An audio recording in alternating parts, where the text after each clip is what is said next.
I'm Steve Lockard, Superintendent for Carroll County Public Schools, and this is Report Card on Education. I'm happy to be joined today by our Director of Middle Schools, Tom Hill. Welcome, Tom. Thank you, Steve. It's a pleasure to be here. Great. So, because you're the Director of Middle Schools, we're going to be talking all things middle school today. So let's dive right in. Middle schools, the students in the middle, if you will. A very important 3 years for our students as they transition from elementary life to high school life. An important time for students as they mature and grow. And obviously, we take that opportunity to provide as much as we can to develop our students, to support them in the pathways and interests that they're choosing. So there's a lot to unpack here and a lot of great things, I think. They're involved in the middle school program here in Carroll County Public Schools, so let's jump right in. Tell us a little bit about the middle school program. For our listening audience, what are some things that they need to know that might be a little different from when they went to middle school? Well, there are a number of things in middle school that we're doing now that would probably be very different than, for example, when I went to school. The curriculum is definitely being designed to meet the needs of the future learner. And our students, as they progress through school, are going to be getting an education that ideally and has always been designed to get them ready for the future and to get them ready for the job that they're going to be going into. There's a lot more technology in the schools now. There's a lot more of what we call a constructive design to the way that we teach. It's not the standard rows in a classroom anymore. It's groups of people working to complete projects. So a lot of what people will see they're going to see classrooms and kids in the hallway and doing a lot of things that are familiar, but they're going to see them doing a lot of things that are much more advanced and much more designed to that technological and active world that we see today. And unlike elementary school, students start to get elective courses and begin to also explore some of those pathways that might be of interest to them as well. Yes, the pathway to a career and using college and higher education and technological training to get there is all a part of that continuing education that really very seriously starts in middle school. It starts with them having the opportunity to find their strengths and what they do and what they do well. And then our job is to help them to find strengths that they don't even know, to grow on. And if we do that, then we put them on the best path. I've always described middle school as that vital link in the middle. It takes them from being that elementary school student to being a high school student who knows where they want to go or knows where their talents are and discovers where they should go. Very good. Before we get too much further, I just want to make sure we touch on this, that our middle school model here in Carroll County is grades 6, 7, and 8. Yes. Wasn't always that way, and other districts around the country might utilize a different model, whether it's K-6 and then a 7-8 or sometimes even a junior, senior kind of high school model. Tell us a little bit why we have the middle school model that we have here in Carroll County. The best way I describe our middle school model is it's really a hybrid.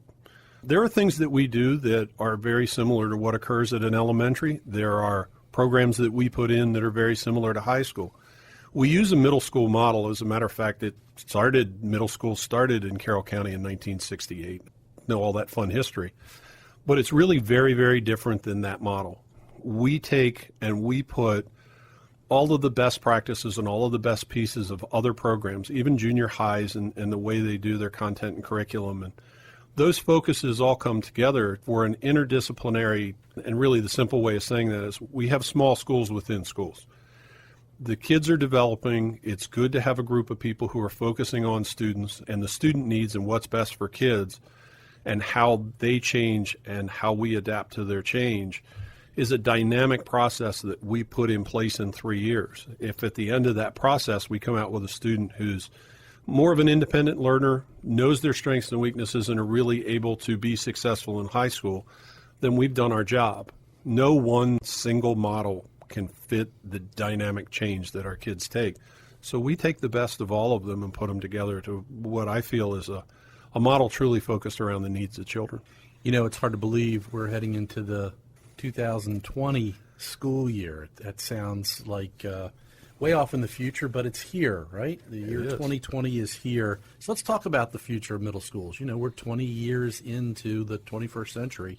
Let's talk about what the future holds for middle schools in Carroll County.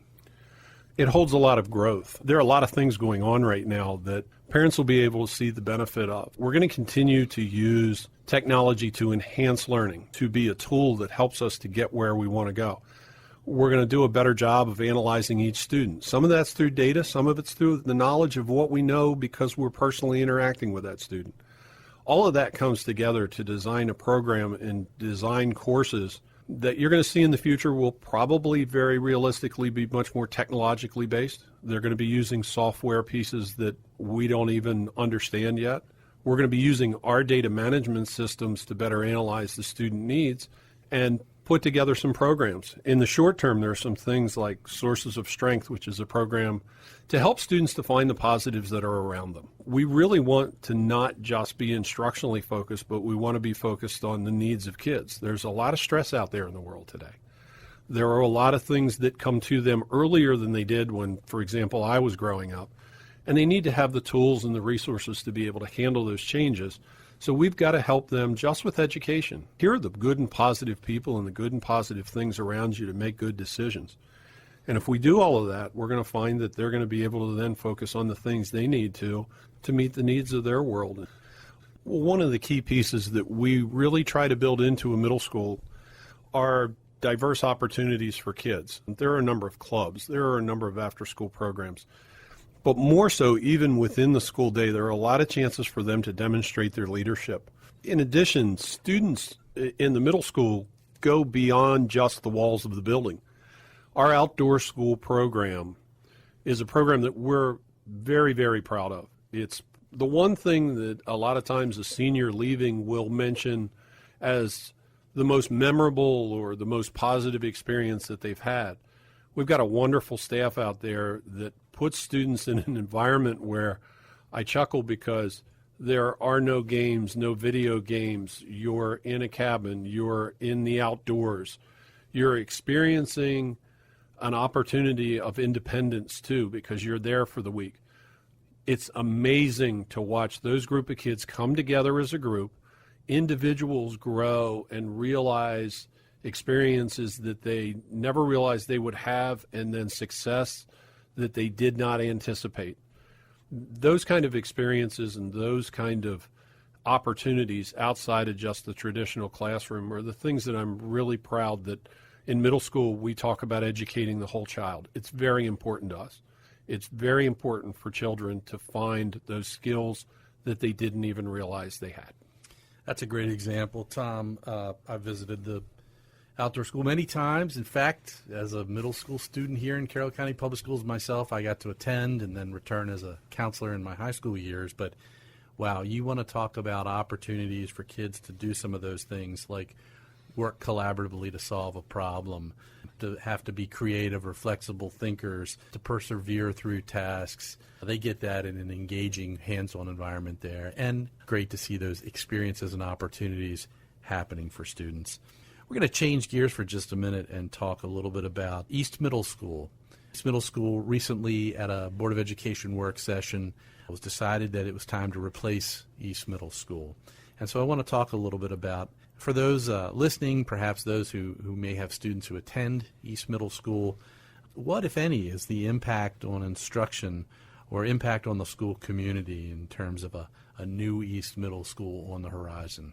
Probably one of the greatest opportunities that a community can have is to have a school rejuvenated, have a school become modern. I had the pleasure of opening Shiloh Middle School, and one of the things that I found was during the process, you really have to have flexibility. You have to maintain your program, but you have to realize in building a new school, for example, on the site or in a different site, that things have to be worked with, and you find the flexibility of a staff, you find the flexibility of a student, because you're really excited about what's coming. That anticipation of the new school and the ability to deliver the program in a different way or in a new and fresh environment is really the excitement that allows you to get through what, if you're looking on the outside, looks like a challenge. They're really just opportunities as you go through. We're all very excited about the opportunities there for the East Middle School community.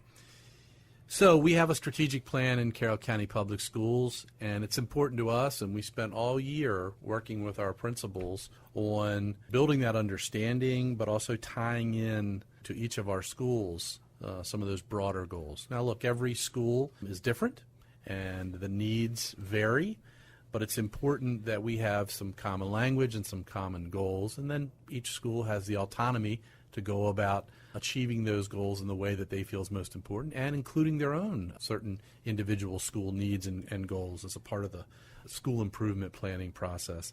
Let's talk a little bit about, just in broader terms, what the main goals are for middle school this year.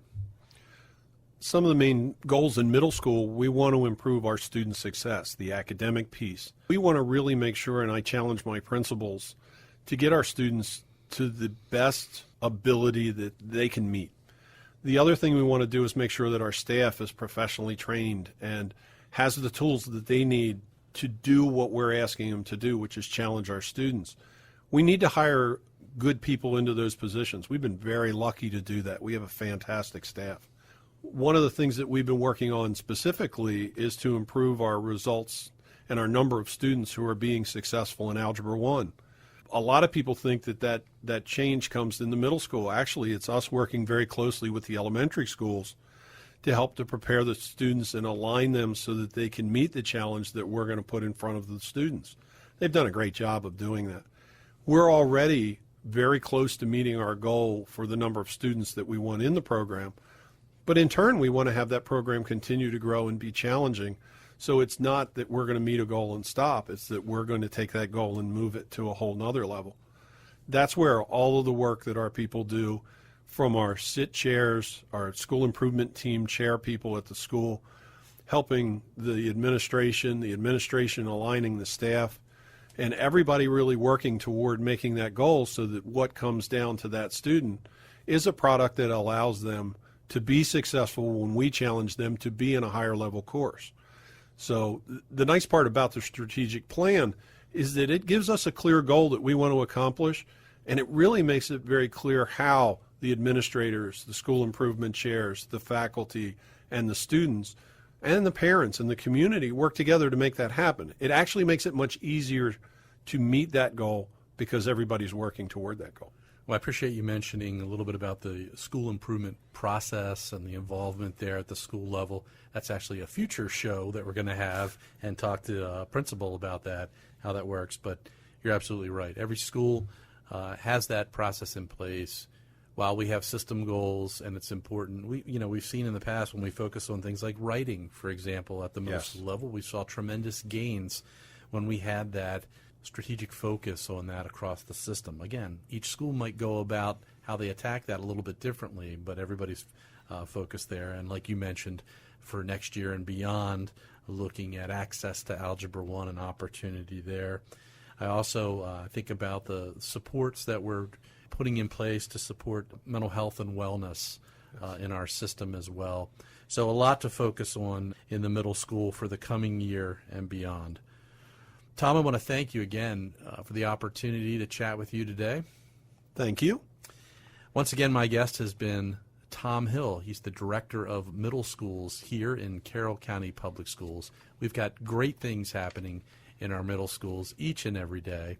We're very proud of our students and certainly our staff that provide great support and instruction and care in our middle schools in Carroll County Public Schools. Once again, my name is Steve Lockard, Superintendent for Carroll County Public Schools, and this has been Report Card on Education.